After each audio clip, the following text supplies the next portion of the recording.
Welcome to Identity Outside of the Uniform project. So I am joined here today with Sarvjit. I did say, sir, I probably would pronounce it incorrectly. So I'm just going to hand straight over to you. And if you could tell our viewers your background, please. Sure. First of all, good afternoon, and thank you very much, Gemma, for inviting me to your podcast. In terms of having that conversation moving forward to support our veterans, it's such a great initiative, and it's important to have that conversation. My name is W2 Sarvjit Singh. I am currently serving in 1 Regiment Army Echo as a welfare and well-being warrant officer. So why this is important, why I'm on this podcast, is purely the reasons when we had our last conversation and the great initiatives you have moving forward in terms of supporting the veterans.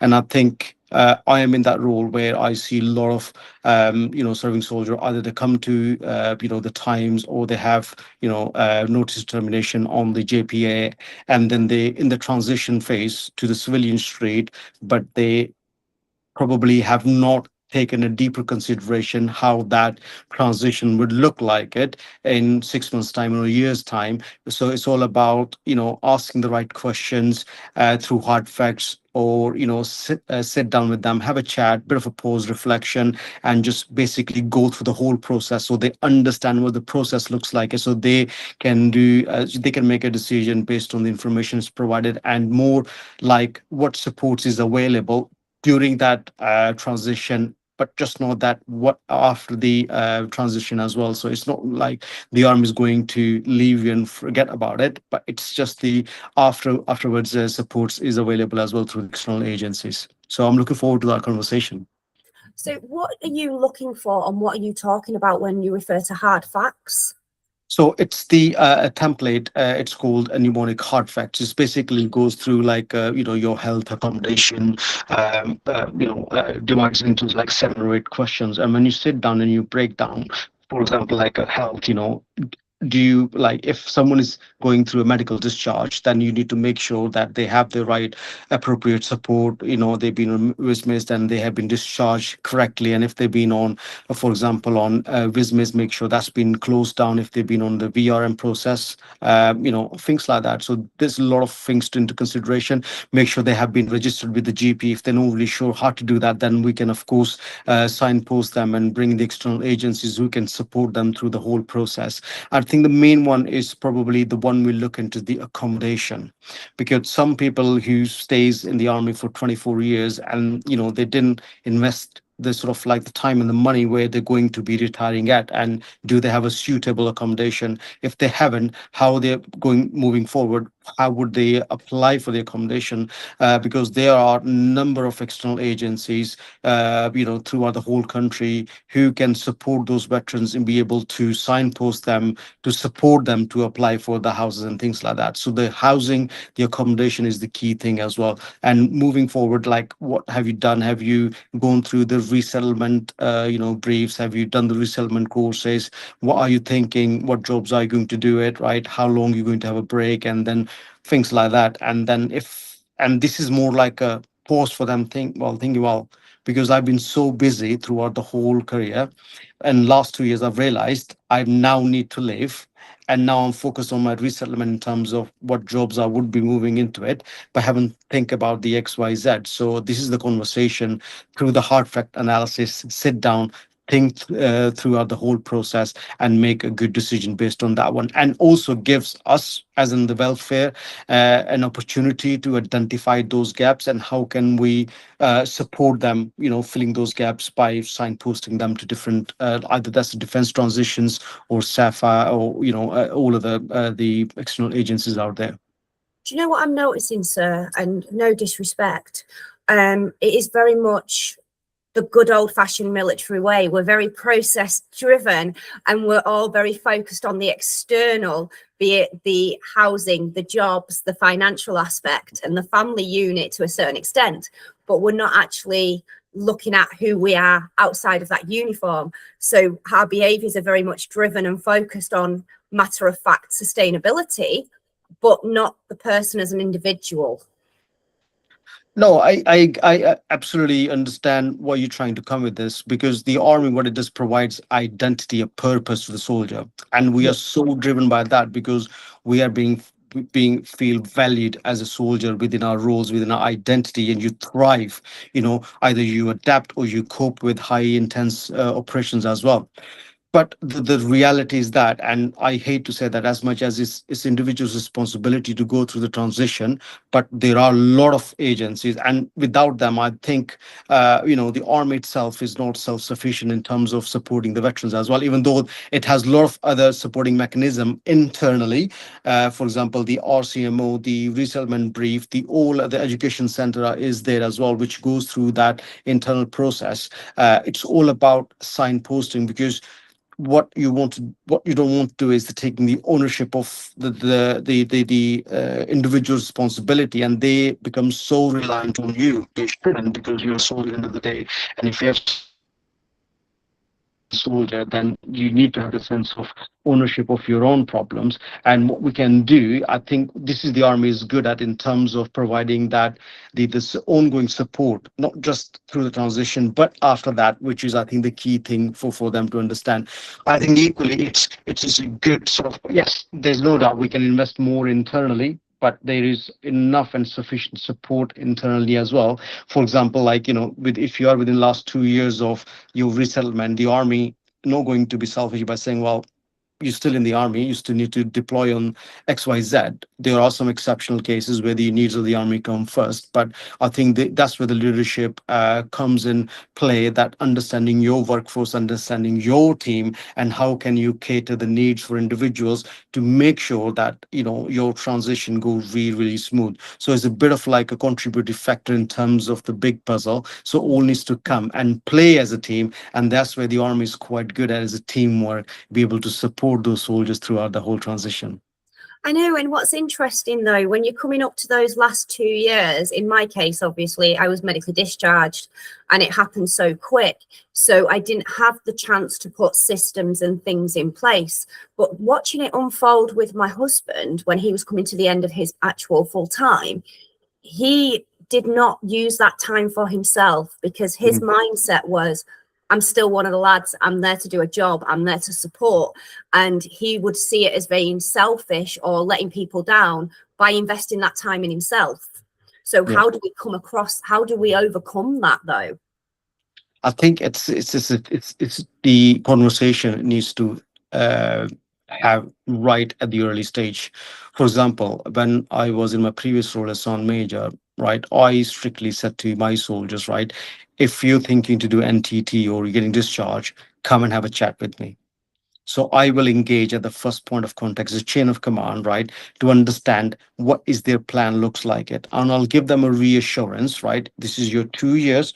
You have given enough time to the services. Now it's time for yourself to think about yourself and about the transition as well. Clearly, and I'm not saying that I've done the great work or my solution is the best way. It all depends on the leadership you have within your establishments as well.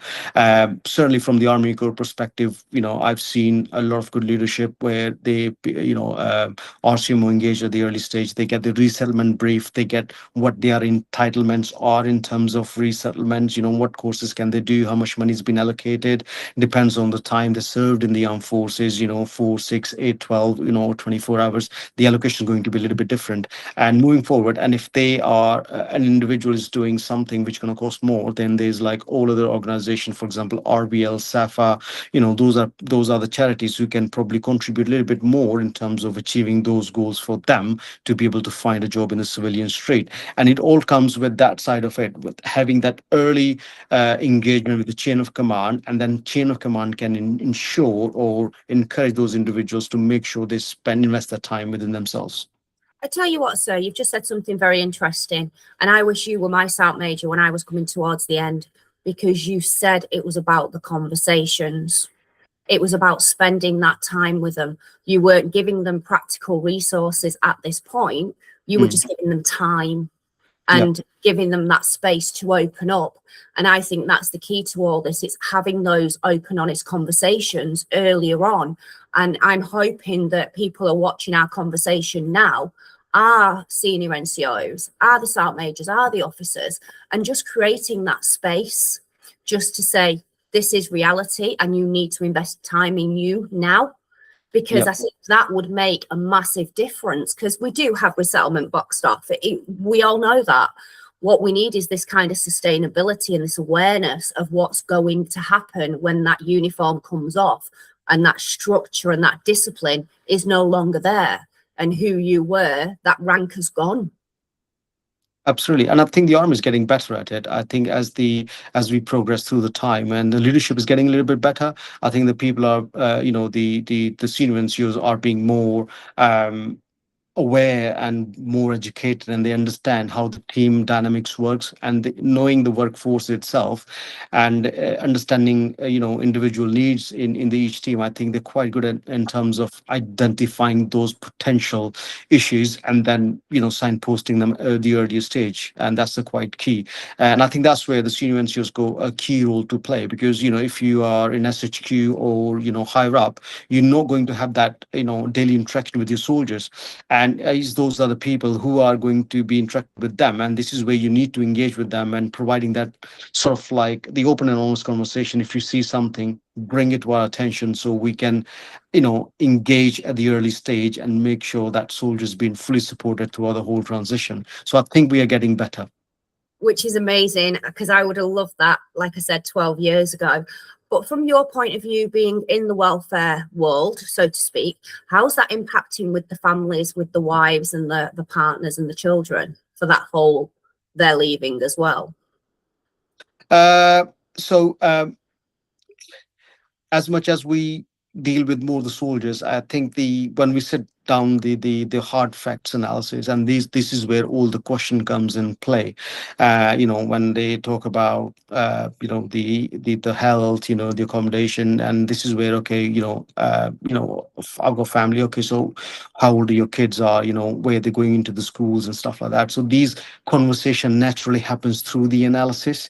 And within, depends on if there's a family comes with this really strong needs, and this is where we talk about the army. We're saying that, like, if you leaving the forces and if you can't find any sort of like the accommodation, then army is not going to throw you out of your SFA straight away, right? So what they do probably is called, they give you 93 days of notice to vacate, which means you go 93 days to find the accommodation after you left. And if you still can't find the accommodation, then you can always apply through the Pinnacles and say, look, I'm absolutely happy to pay the market rate and stay in the same accommodation. But there's a caveat to that as well. Your chain of command and your welfare department has to agree, and they has to write a recommendation to Pinnacle to support your case.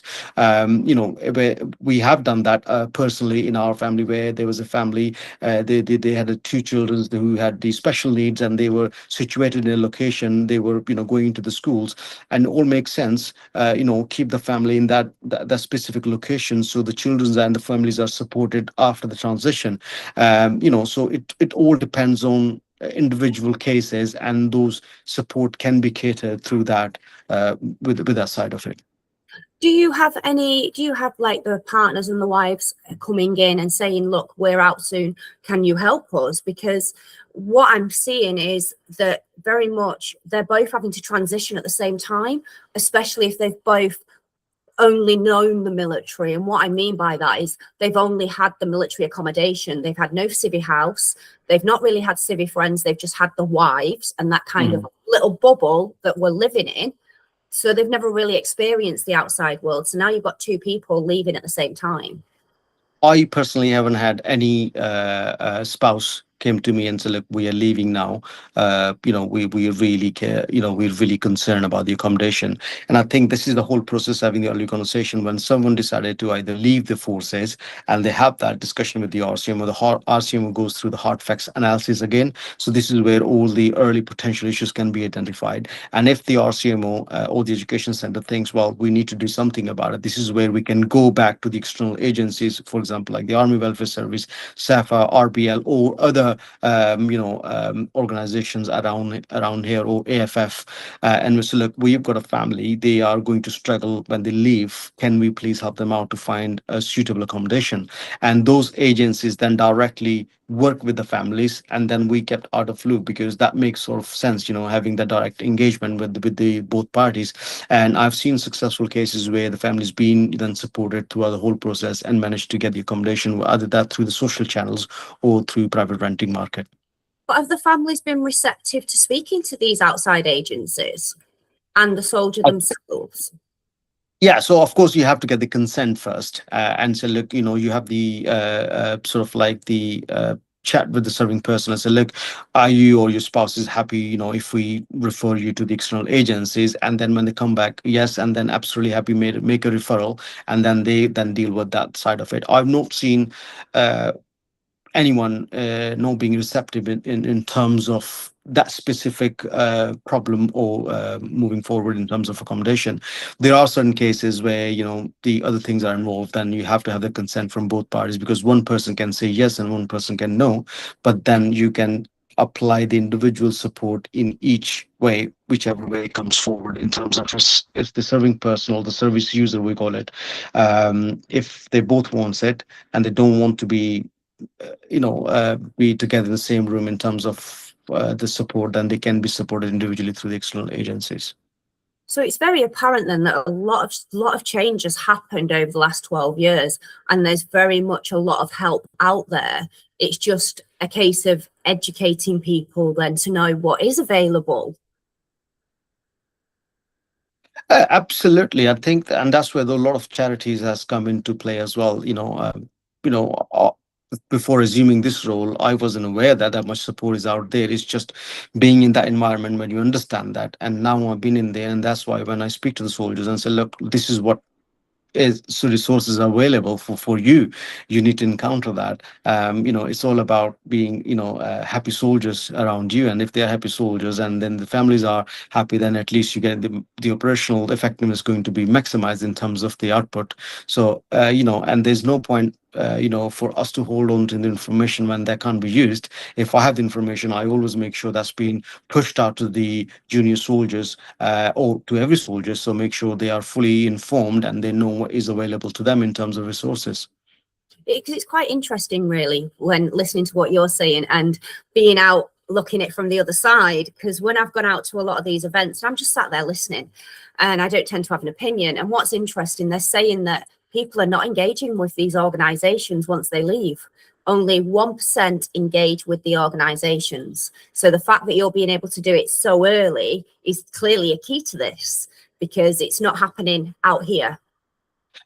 To be honest with you, I've seen few soldiers when you're trying to engage with them and they have no motivation whatsoever. You tell them, okay, right, here's your pack, here's all the resources, you need to now engage with them. I think it, it's about managing expectations. People probably expecting, or the soldiers who are leaving, they probably expect, they will make a phone call and things will happen straight away there and then. No, it doesn't. It does take a bit of a time, because those agencies just not supporting one soldier, they're supporting other veterans as well. So it might take 5 days or might take 7 days, and if the soldiers keep trying 2 or 3 times, and it's of course it's disheartening for them, because they're trying to ask for help and the help is not coming immediately, and that's where they say, look, I don't really want to engage. I think what we ask people to manage expectation, have a bit more patience, and have that regular conversation. If you don't hear anything, come back to us, and we can always then, as a third party, we can always engage with them and say, look, this soldier is trying to get hold of you, has not heard anything as well. And some soldiers are really sort of like are done really, really well in terms of they have looked through the whole process, so they know their transition is going a lot more smoother than compared to the others. So in terms of, you can give them the resources, but they're not going to engage because they have done their homework. They have started the transition not 2 years, but a lot earlier than that, by saying, well, I know at this time I will be leaving, and the last 2 years could be like quite quickly go through it. So I just need to engage in that process early and make sure that I have, engage with every single organization while you're being in the armed forces, and then you have all the answers rather than leaving it quite late. And that's the key thing I've been keep saying. You need to have that early engagement with all these agencies, so when it comes to that date, you're not trying to chase them. You already have all the answers, and that road looks quite smooth for you.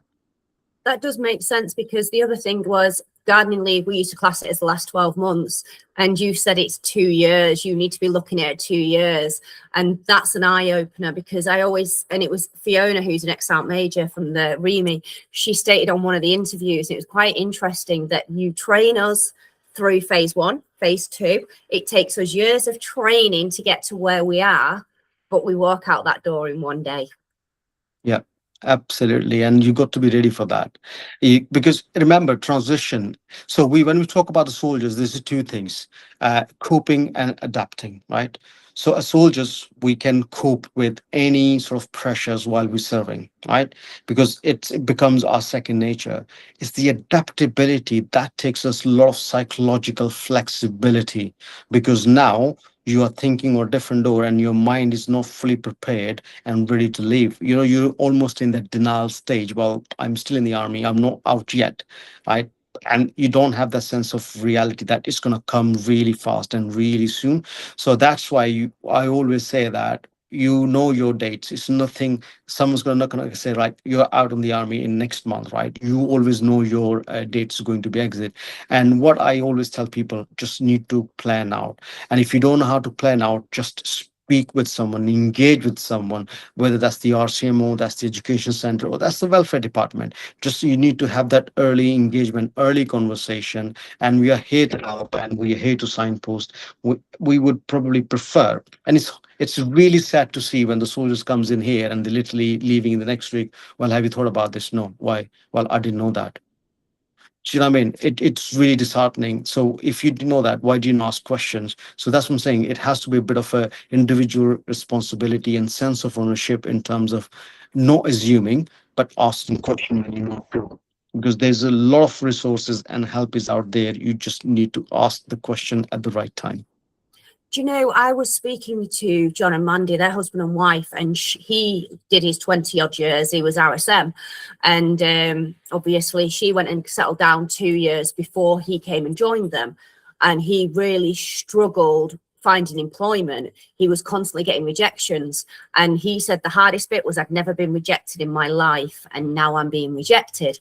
But what came out of that conversation was, and I remember this as clear as day, we got issued a thing called a PDR. I don't know if you still have the PDRs.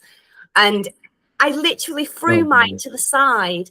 And now I look back, I wish in my whole career I'd maintained that, because that would have helped me in Civvy Street, not from getting a job, from actually looking internally, because every question in that PDR was always related to who you were. Not the uniform, who you was as an individual. So I regret not doing my PDR when I was in. It's and that's the thing, being in the armed forces, because you're so much mission driven, you must so much focus orientated, because you, as I said before, that you are being valued as a soldier, you're being valued within your role as well, and you thrive for the success and things like that. And you just like going through it, and before you realized, you don't pause and reflect, right? That what have you achieved, and how that achievement and the qualification is going to work in your favor through the civilians street as well. The example I can give of myself as well. I think there was about 4 years ago, there was an opportunity come through to do MSc in leadership, through the fully sponsored by the army. I said to myself, like, I know I'm quite busy, but I think I need to invest more time in my own professional and personal development. So I chose that challenge. It was really, 3 years of hard work, being constantly deployed and things like that. So, always had the pressure to missing the deadline in terms of, but I achieved it. So nothing is impossible. It's all achievable. But I think it's all about the mental resilience, right? Testing your mental resilience in terms of, right, yes, things are going to be a little bit tough, a little bit hard, but it's still achievable. Whether we find an excuse not to do it, or find something, motivation to do it. So it really depends on the individual mental resilience, whether you're comfortable within your comfort zone or you're willing to push yourself out of it and test the water outside of and see, how would it react. And 99% is always going to be successful rather than anything else, because you always, even if it's a failure, you're always going to learn something. It's always going to favor. It's still a personal development for me. So a lot of opportunities out there in terms of the education. You just need to have the motivation and the willingness to challenge yourself, because no one is going to come in to help you. You have to help yourself. Do you not find, though, that we're like trained procrastinators because we'll use every excuse to do everything but help ourselves? Yes. Because we want to be at the front helping everybody else because it's the comradeship. Yeah. So we are trained procrastinators in my eyes. Yeah, we are. And always see, I think if you go by the values and standards, we always being, selfless commitment, looking after your soldiers first, then yourself. Right. But I think, yes, I absolutely get that point. But at some point, you need to invest time in yourself as well. Because if you're looking after your soldier, but who's looking after you? That's the whole analogy. So I think you need to be a little bit more selfish when it comes to your personal your development, and you need to invest more time. And that shows if you're keen to, give an opportunity to your soldiers, why not to yourself? Well, education actually is a key in itself, if you think about it, because if you're doing it away from the training wings, the military environment, i.e. Open University or going off to the local university, you're putting yourself in civilian life. Yes. So now you've got 1 foot inside, 1 foot outside, and the statistics and the research are showing that's helping. So education could be a key in itself. Education is always a key to to unlock so much potentials around that. Whether if you are quite for example, like the officers, normally most of the officers are like uni graduated. They come in and then they have that sort of like academic background in terms of flourish whatever the talents they have. And same thing with the with the juniors and seniors as well. I think especially now the CLM has been changed. Now it's more like the the classroom based rather than just being out in the in the woodlines and going through section attacks. Now they have sort of tailored the training in terms of being more mentally robust and more academically aware in terms of what is out there. Because if you have that sort of like education, then you understand the wider prospect better. You are more aware about your own emotions, and you aware more about your team's emotions, and you can pretty much support the teams in a better way as well as yourself. And always, when you're going into these sort of like the universities, you make friends and you always learn something from them as well. And that gives you a bit of a taster as well, what the civilian street looks like outside that your own like a social military dynamics as well. So it's always going to be something positive rather than negative. And we like you said earlier, we operate in a high pressure environment. So adding more and more, actually, as somebody said to me, you have your backpack and it's full and you've got to keep taking bits out to stabilize. But when it comes to our mindset, the more we add into the burden, the better we are. Yeah. And some people thrive in, stress and pressure. You get the best out of it. I mean, some people, you give them a deadline, and some people get it done at the early age, so they don't handle the pressure. Some people leave it the last minute and they bring the best results out. So, we all get motivated in some form of shape by that stress and a bit of a pressure. Yeah, well, I am my own worst enemy, because one of my last roles was the regimental accountant of the Queen's Royal Lancers. And when you're preparing the regimental accounts, it takes them about 6 weeks. I always did it in 5 days and would get green across the board, because all the officers and the sergeant majors and whoever else would start all doing their checks for me and say, should we not be doing this months in advance? I went, if we do it months in advance, I'm never going to get it done. If we all focus and get it done now in the next 5 days, we will get green. And the commanding officer used to say to me, you just don't waste time, do you? I went, no, because if I have to waste that time, it won't get done. That was just my mindset. Absolutely, yeah. But I've later learned it's because I have an ADHD brain. So I'm hyper focused, or you're getting nothing out of me. So a medical discharge was probably not the best way for me to go. If I'd have had like to know that I was leaving in 6, 12, 24 months, it'd be a case of everything would have been in boxes and I knew exactly what I was Would doing, have where I been was going. But I in- still think I'd have faced the internal battles because, and you're so easy to talk to, and it's great because it's like minds in a way. That the last 12 years I spent studying the top psychologists in these fields because I wanted to know, was it just me that was failing? Because I had very successful businesses. In 2017, I was the inspirational businesswoman of the Northwest. So I've been always very focused and driven, but everything always came to an end abruptly. And it was because I found out my behaviors weren't aligned with my actual identity. And my identity was still aligned with the military. I hadn't grieved leaving the military. I hadn't just let it go. Even though it's still part of me now, I hadn't grieved it. And it's taken 12 years to grieve, if that makes sense. So now we can have these conversations, but I don't want people having to take 12 years, nearly lose everything to get to this point, if that makes sense.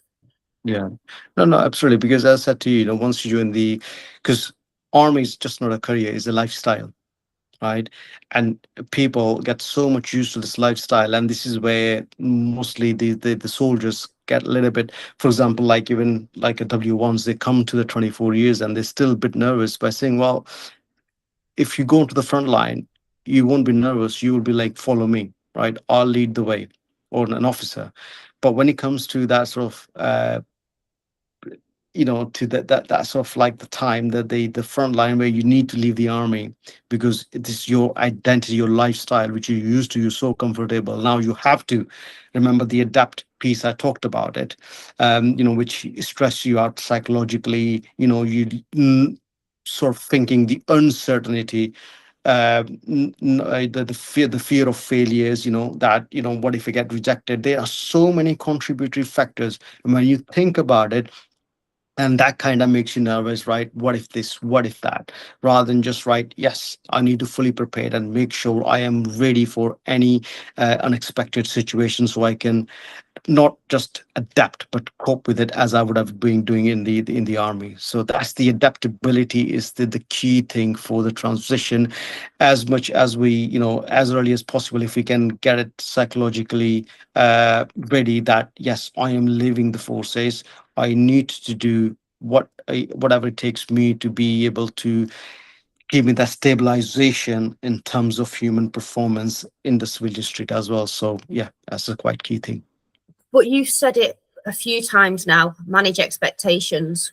So if they know that you've got the chance of rejection when you're out the other end, all this could actually happen, then they're acutely aware. So they know rejection is going to come. They know that change is inevitable. They've not got a team to lead the way now. They are very much selfish and on their own. So I do think there is power in these conversations. And No, you absolutely. being at the forefront of it is going to make a difference.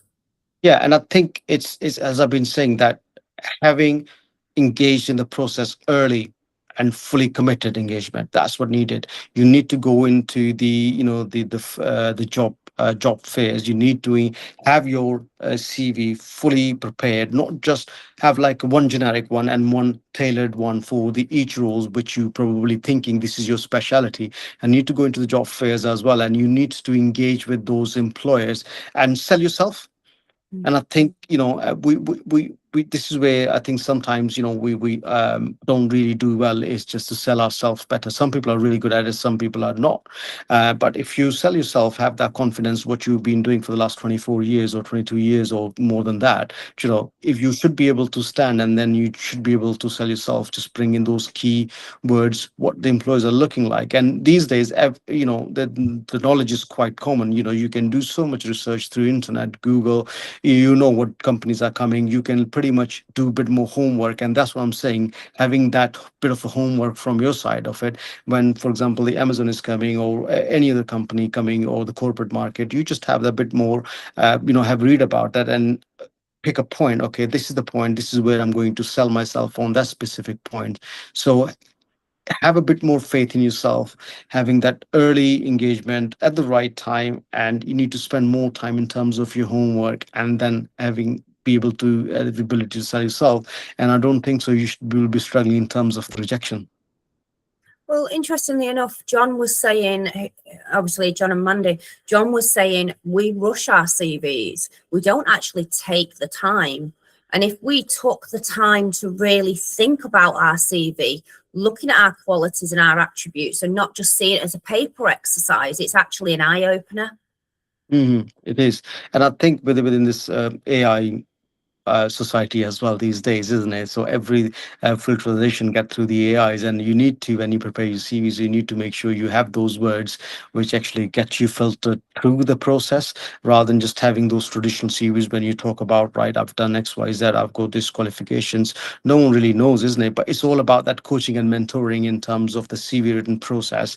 And I think the army is quite lucky in terms of an organization. All these people who come and do the resettlement piece of it, and they go to these workshops and things like that, they have been quite successful. I mean, I'm talking about it from the Army Corps perspective as well. Every sort of like in the last 5 years, I've seen people who left the services, and they ended up in a really good sort of organization, be able to, utilize their skills which they have learned. So it's all about that proactiveness, and then sense of ownership of your problem, and doing a bit of a homework and early engagement. AI is actually quite an interesting one to bring up. Yeah. Because having my ADHD brain, as I call it, I use a lot ChatGPT. And what I use it is for a brain dump. I talk to it and say, this is in my head right now. And it comes out the other end with a process. And as I'm reading it back, that's the reflective process. So actually, it has been a massive tool to help me understand my thought process. So if I was to have my CV, I would literally be saying to it, these are all my attributes, but I don't think this is me, that's me. And at the other end comes out, well, actually, you're wrong. So ChatGPT over the last few years of like me brain dumping has found this kind of way of communicating with me and saying, no, you're wrong. And I love it, because nobody in Civvy Street really actually says to you, you're wrong. They sugarcoat things. They're very nice when they put things across to you. And actually, sometimes you just want somebody to take lead. And that's what I found. My job now, even though unfortunately I've had to give it up, I've given 3 months notice. That's only because I need to be a full-time mum. And the hardest thing I said to them when they interviewed me, I said, I will be your best worker, but give me a boss I respect, because if you don't, you will not get the best out of me. They said, so what you're looking for? I said, an old-fashioned sergeant major, somebody that's going to shout at me and tell me the job needs doing. And he went, right, I'm going to put you in this branch because I think I've got the right person for you. And he's been probably one of the best bosses in the last 2 years, but he's ex-footballer. So he used to play football for Morecambe Football Club. So if you think about it, he's used to teamwork and having his voice heard. So he was a natural fit. But yeah, we need more civvies just to stand up and be a bit more acceptable and to tell us a few hard facts. That would help. And that's a quite valid. Yeah, that's a quite valid point. You brought it out. It's about the mindset as well, isn't it? Where we have seen the people keeps the same mindset and saying that, well, they would put into the civilian straight, but not understanding or having the awareness the civilian world is working a different way. And sometimes you don't see you fit with the organization, and that kind of becomes a little bit toxic. And that goes back to the same point, is about the adaptability and understanding what is the culture looks like in the organization, what is the leadership, and how you will want to fit in there, and what changes or what adaptations you have to make in terms of to be part of the organization. So it's a lot to take in, and it's not an easy process. I mean, I still, it's easy for me to sit down here and talk about it. I'm sure when it comes to that point, I pretty much will be in the same situation. We'll be nervous, I'm bringing you back when you do. But no, I think awareness and understanding is very much key, because if you are acutely aware what's happening, like you said, and you understand that people's mindset and mentality is different in Civvy Street. And I think the key one, we wouldn't then have veterans working 6-7 different jobs because they don't know where they fit in the world, because their mindset is, I will stay till the job's done, not a case of I'll stay till 5 because that's all I'm getting paid to. And unfortunately, that is the reality out here. And my husband, when he worked for the postal office, and I've mentioned this before, it nearly broke him because he loved doing 18 miles a day. What he couldn't understand was when he was coming back in at 4:30, why people are stood around and half their frame's still there, and he's finished his, that's somebody's mail. And he'd say to me, Gemma, I'll be out till 7, 8 o'clock to get that mail delivered. That's somebody's mail. Why haven't they done that? Yeah. And that's the ethos, isn't it? You develop through your time in service as well, because that teamwork, camaraderie, isn't it? Looking after your mates and the selfless commitment, it all plays in. It's really sort of things, the conversation I was having with my is that if we really have those value standards instilled in our mind, right, we will be doing absolutely everything right, isn't it? We know what is morally right, what is wrong, and we should be able to call out the unacceptable behavior and things like that. And I think when you leave the forces, those value and standards still part of you, even you left the services. And that's why, like your husband, he did the right thing by saying, well, that's someone else, I need to go and help out, because this is what would you do in the armed forces as well, isn't it? So it's really good to hear that he still got those values and ethos. But the issue you have is it then ostracizes you, because in their head it makes them look bad, even though it wasn't about that. It's about working together to get the job done. And every time as soon as they see ex-military on the CV, the companies want them. But then when they get into these companies, the hierarchy love it, but the actual workforce don't. And that's the issue we face. And the reason they don't want you there is because you're driven. You've got your selfless commitment and you want to be part of this team. Well, actually, they've been there 20, 30 years now. It's just a wage. I want all my breaks. I really can't be asked. And then you've got a squaddy in there that's driven, focused, and they're like, no, you're making us look bad. We're going to have to work now because you're here. Why are you here? And they're the kind of conversations that happen. And that's that toxic environment we were talking about earlier. Yeah. And there's always, there's no like a quick fix to the toxic environment, I think, but it's just with the open and honest dialogues, isn't it? You sit there and as you would do in the armed forces, you tell them in your intent. It's nothing to do with, look them bad, but it's just having that teamwork, those values, intent and ethos, and we're just trying to help you as a teammate. So if you think that's bad, it's not bad. You should be more grateful. And that conversation needs to happen, because assumption, it's just never going to be a good thing. You can only resolve anything by just having that open and honest conversation with them. That's what I would advise. And it comes back to it, doesn't it? It's about conversations. Exactly what you said 20, 30 minutes ago, that if you knew somebody was leaving, you would give them that space and that time to understand what was going to happen. Not guaranteed what's going to happen, but to get them into that mindset of understanding that something's going to happen when that uniform comes off.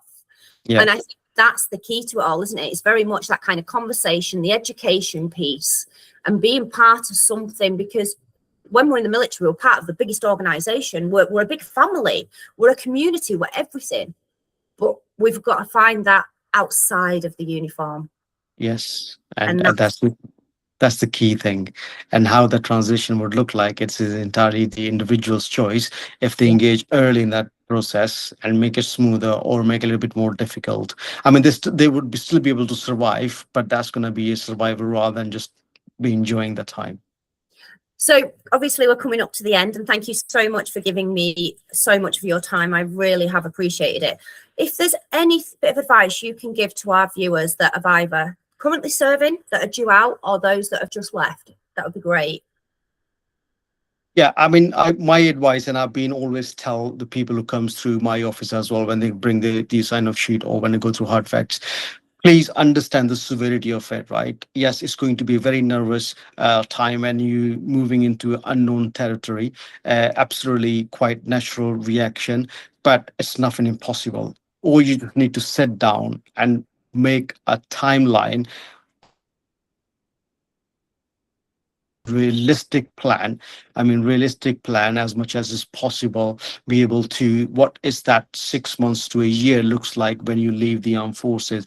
And but please do remember, there are a lot of resources are out there. There's so many charities out there who really wants to help the veterans in terms of supporting through the transition. Please engage with them as early as possible and have a bit more patience. And just remember, the support is out there, but you need to engage. You need to have the bit of ownership of that. Yeah, because it's not being selfish. Yeah. It's just utilize the resources that are available. We did when we were in the army, so do it now. Utilize those resources that are available, and nobody is going to judge you for it, and it is not seen as weakness. Exactly. So thank you so much for your time today, sir, and it is truly, honestly appreciated, and it's nice to have a full understanding of how times have changed in a positive way.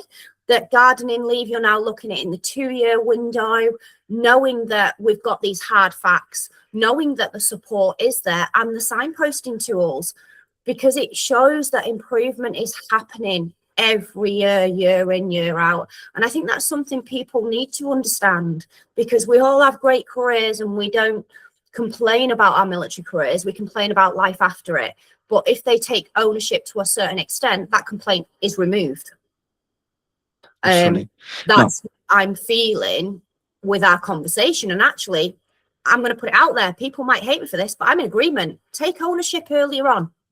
And I think it will make a difference.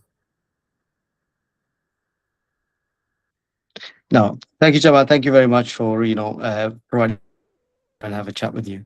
Yeah, no, thank you. Sorry, viewers, you all know, and all listeners on Spotify, my internet living just outside the Lake District is not the best. But eventually I'll get good internet. I can promise you that. So this is Gemma Gardner, creator of the Identity Outside the Uniform project. And I would love you to engage, comment below, tell us where you're watching in the world, because every conversation is a real conversation. It's not edited. We are giving up our time just to help the listeners and the viewers, because we're trying to make a difference and have a positive impact and show people you're not on your own. We are here. We're still part of the community, be it those that are still serving and those that are out. We're still a community and we're here for each other. So thank you all so much for listening, and we'll be back soon.